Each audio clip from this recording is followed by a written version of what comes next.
Hello students इस lecture में हम कोफिशिएंट ऑफ सेल्फ इंडक्टेंस यानी सेल्फ इंडक्टेंस का कोफिशिएंट क्या होता है या ये फिर इस तरीके से आ सकता है topic only self inductance. Okay जी, तो देखेंगे क्या होता है।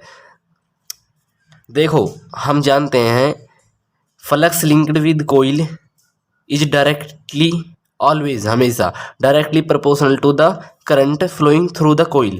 मतलब क्या मैंने क्या कहा है, जो हमारा मैग्नेटिक फ्लक्स होता है,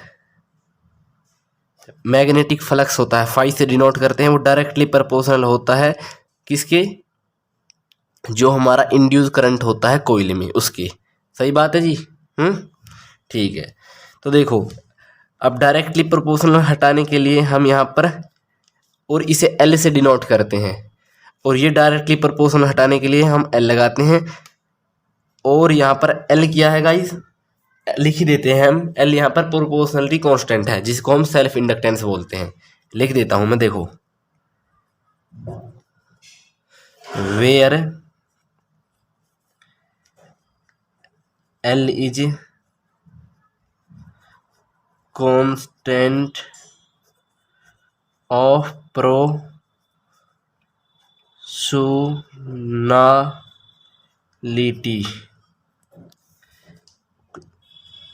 कॉल्ड सेल्फ इंडक्टेंस।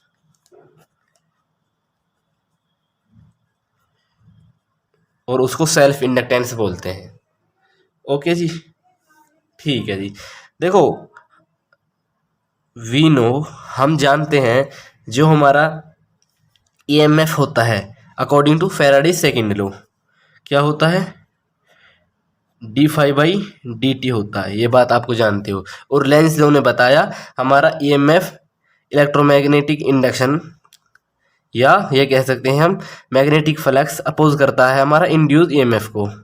ठीक है जी, या मैग्नेटिक फ्लक्स इंड्यूस करता है ईएमएफ को, या ईएमएफ इंड्यूस करती है मैग्नेटिक फ्लक्स को। बात एक ही है। ये माइनस यहाँ भी आ सकता है, यहाँ भी आ सकता है, कोई बात नहीं।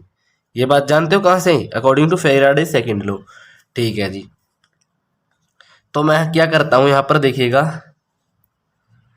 ये माइनस है ऐसे ही, ये डी ऐसे ही, यहाँ पर फाई की वैल्यू पुट कर देता हूँ मैं।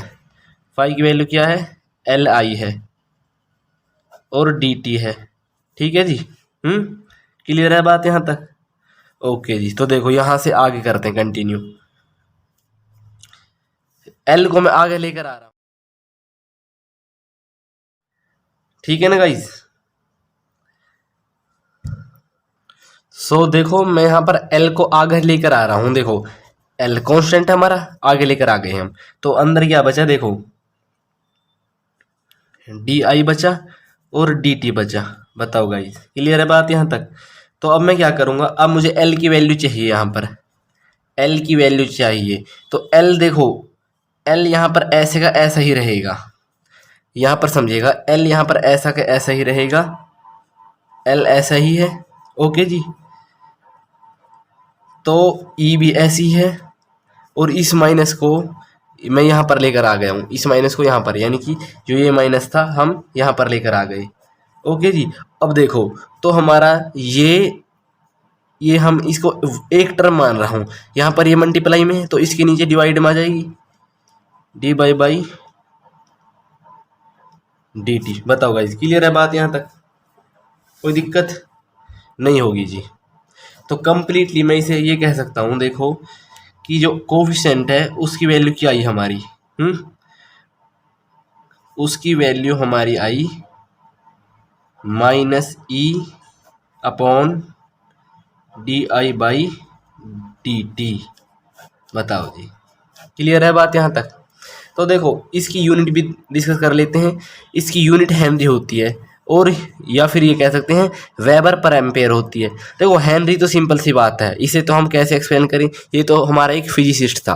ओके जी, हाँ वेबर एम्पेयर को ये कैसे हो सकते हैं, ये हम पता कर सकते हैं। ठीक है, इसके अकॉर्डिंग देखेंगे कैसे होती है। ओके गाइज, ठीक है। तो देखो ये किसकी यूनिट है, ये सेल्फ इंडक्टेंस की यूनिट है गाइज, हेनरी और वेबर पर एम्पेयर। ठीक है, तो देखो यहाँ से देखते हैं, एल ई हमारा क्या है, ईएमएफ है, यानी कि हम इसे वोल्ट लिख सकते हैं। क्यों लिख सकते हैं, क्योंकि देखो ईएमएफ और वोल्ट एक ही चीज़ होती हैं, बस फ़र्क क्या है ये आप पता है आपको, वैसे मैं फिर भी बता रहा हूँ, अगर कोई न्यू स्टूडेंट्स देख रहा हो वीडियो को तो कन्फ्यूज़ ना हो और वीडियो में जाने की ज़रूरत ना हो। देखो ईएमएफ हमारा तब होता है जब हमारा वो सर्किट या वो ईएमएफ या वोल्टेज यूज में नहीं होती, या सिंपल वर्डों में कहूँ कि अगर हमारा क्लोज सर्किट है तो हमारा वो वोल्ट है, अगर हमारी वो ओपन है तो हमारा वो ईएमएफ है, यानी कि यूज में है तो हमारा वो वोल्ट है, यूज में नहीं है तो ईएमएफ है। ओके गाइज, तो मैं मान रहा हूँ वो यूज में है ये, तो यहाँ पर क्या आएगा वोल्ट आएगा। और डी आई यानी डी तो एक चेंज है, चेंज इन रेट ऑफ, तो मैं आई लूँगा, आई की यानी करंट की यूनिट क्या होती है एम्पेयर होती है गाइस,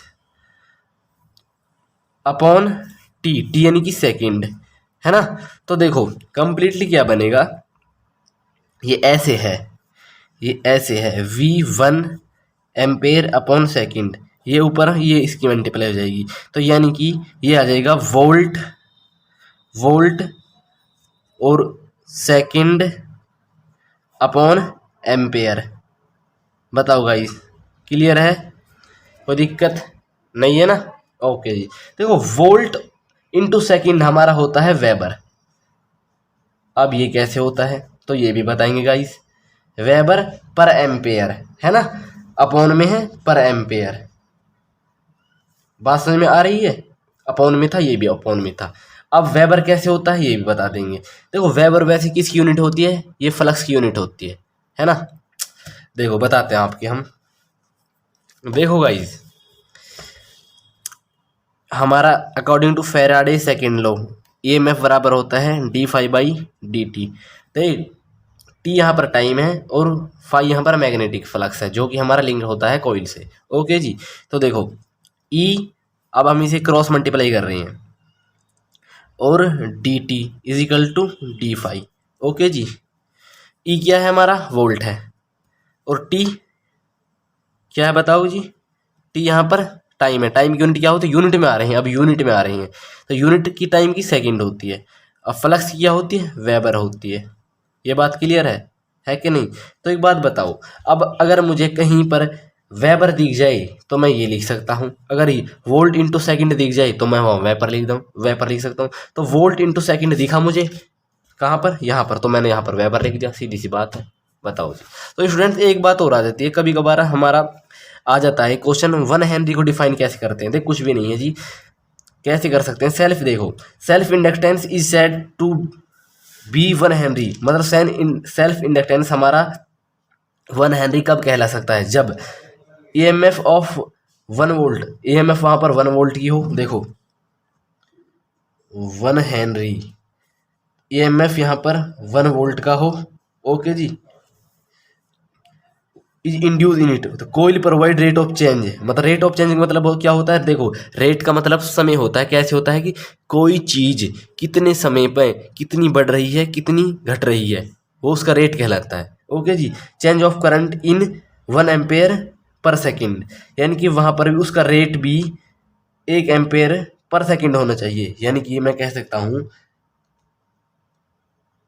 1 एम्पेयर और 1 सेकेंड, ये हमारा प्रूफ हो गया, डिफाइन हो गया। यानी कि 1 हेनरी में हम ऐसे प्रूफ कर सकते हैं, तो वहाँ पर 1 वोल्ट लेंगे, 1 एम्पेयर और 1 सेकेंड लेंगे। बताओ गाइस क्लियर है बात, कुछ भी नहीं था। ओके जी ठीक है, तो स्टूडेंट्स इस लेक्चर में इतना ही, तब तक के लिए हमारे चैनल को शेयर सब्सक्राइब लाइक प्लीज़ करना ना भूलिएगा।